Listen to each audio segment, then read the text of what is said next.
श्रीहरि नृत्य कौशल। यह घटना संभवतः 1945 के आसपास की होनी चाहिए। आदरणीय भाई श्री राम निवासी ढंढारिया का यह प्रयास रहा करता था कि श्रेष्ठ कलाकारों को ला लाकर पूज्य बाबा तथा पूज्य भाई जी का प्रसादन करना, दोनों को अनुरंजित करना। कभी गायक, कभी कोई वे अपने साथ लाया करते थे। बाबा अपनी कुटिया में बैठे थे। उनके पास पूज्य बाबूजी आए तथा कहने लगे, बाबा मेरे साथ चले। बाबा ने पूछा, कहाँ चलना है? बाबूजी ने कहा, वह राम निवासिया है ना, वह एक नृत्य कला कुशल को लाया है, उसके नृत्य का कार्यक्रम है, उसी में चलना है। बाबा ने कहा, मैं सन्यासी भला उस कार्यक्रम में जा करके क्या करूँगा? इस पर पूज्य बाबूजी ने कहा, आपको तो मेरे साथ चलना है। अपनी स्वीकृति देते हुए बाबा ने कहा, आपकी इच्छा है तो चलिए। पूज्य बाबूजी के साथ बाबा नृत्य के उस कार्यक्रम में गए। उन दिनों भारत के सर्वश्रेष्ठ नर्तक माने जाते थे श्री उदय शंकर जी। पूज्य बाबा ने कभी श्री उदय शंकर का नृत्य देखा नहीं है, पर इन नृत्यक ने जैसा नृत्य प्रस्तुत किया, उसके उस नृत्य कौशल को देखकर पूज्य बाबा को यही अनुमान रहा, ये श्री उदय शंकर जी से हल्के नहीं पड़ेंगे, बस 19-20 का ही अंतर होगा। बाबा की यह धारणा तो उनके नृत्य के उस कौशल स्तर को देखकर है जो यह आज के नर्तक में पाया जाता है। पर बाबा की अपनी जो कसौटी है, उस पर तो ये भी खरे नहीं उतरते। इस नर्तक ने पहले सागर नृत्य प्रस्तुत किया। लहरों के लहराने का दृश्य विभिन्न मुद्राओं के द्वारा सुंदर रूप में प्रस्तुत किया।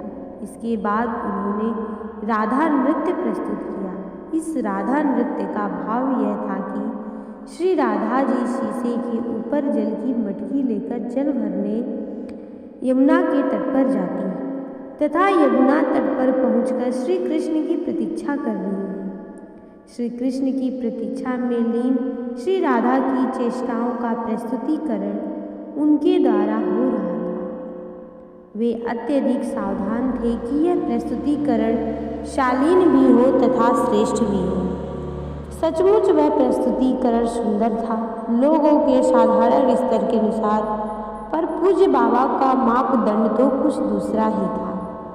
पूज्य बाबा ने धीरे से पूज्य बाबूजी के कान में कहा, कुछ अनुग्रह अंक देकर इस नृत्य कौशल को तृतीय श्रेणी में रखा जा सकता है।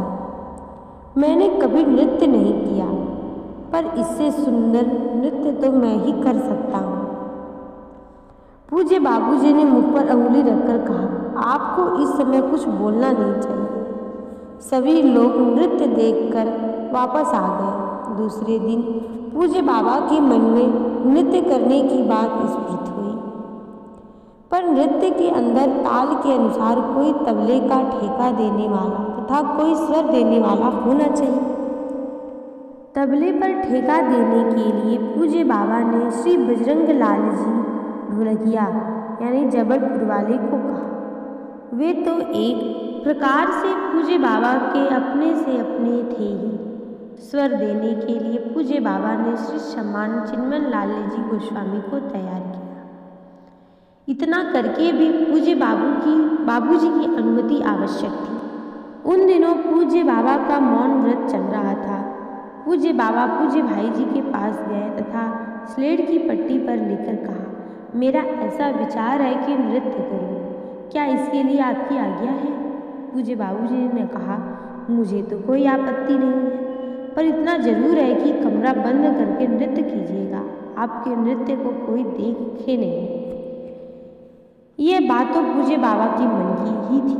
पूज्य बाबूजी की आज्ञा मिलते ही अब घुंघरू की जरूरत पड़ी। बाजार में चमड़े पर लगे घुंघरू मिलते थे, पर वह तो पूज्य बाबा को स्वीकार नहीं थे।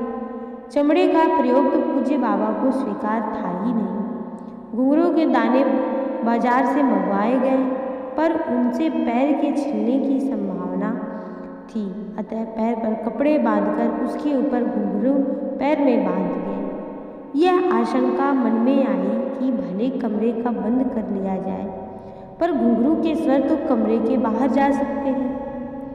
यद्यपि इस बात की सावधानी रखने का निर्णय मन में कर लिया गया था कि घुंघरू का स्वर ऐसा तीव्र न हो जो बाहर जाए। फिर यदि कुछ जाता है तो भले जाए, किंतु कम से कम कोई देख तो नहीं सही सकता कि कमरे के अंदर क्या हो रहा है। कमरे के अंदर तबले पर श्री बजरंग जी बैठे तथा हारमोनियम लेकर श्री गोस्वामी जी बैठे। हारमोनियम से श्री गोस्वामी जी स्वर देने लगे। श्री गोस्वामी जी ने देश राग में गाया निम्नलिखित पद। कैसे जाऊं रे वीर घट भरबे नीर, ठाढ़े जमुना तीर, सामरो अहिर मारे दृगन, तीर हरे सुधि शरीर, नित यही चित्त में चिंता समाज, ब्रजराज सो कैसे, बचेगी लाज, जिया कापे याज नहीं धरत धीर, बाको रूप है को जादू यंत्र कैंधो नारायण, बंसीकरण मंत्र कैंधो तंत्र के पल ही में करे फकीर, कैसे जाऊं रे वीर घट भरबे नीर। श्री गोस्वामी जी का कंठ तो बड़ा मधुर और ललित था ही। हारमोनियम पर स्वर देते हुए श्री गोस्वामी जी ने ऐसा बढ़िया गाया कि क्या कहा जाए। श्री बजरंग जी की ठेका दे ही रहे थे। फिर पूज्य बाबा का यह प्रथम नृत्य था, पर साथ ही अंतिम नृत्य। उस नृत्य को देखकर वे दोनों ही अवाक रह गए। दोनों ही बह पड़े और बोल पड़े। यह कल्पना भी नहीं की जा सकती कि आप नृत्य में भी इतने कुशल हैं। इस नृत्य के बारे में चर्चा करते हुए पूज्य बाबा ने एक बार संकेत रूप में कहा था, इस मानुषी शरीर से संन्यास के पहले और संन्यास के बाद न कभी नाचा और न कभी नाचूंगा, पर यह बात है मात्र इस मानुषी शरीर के लिए। संकेत ही संकेत में पूज्य बाबा ने यह बात भी छलका दी कि मानुषी शरीर से नहीं, पर उस दिव्य भाव देह से न जाने कितनी बार नृत्य किया है और न जाने कितनी बार नर्तन हो सकता है। जय जय श्री राधे।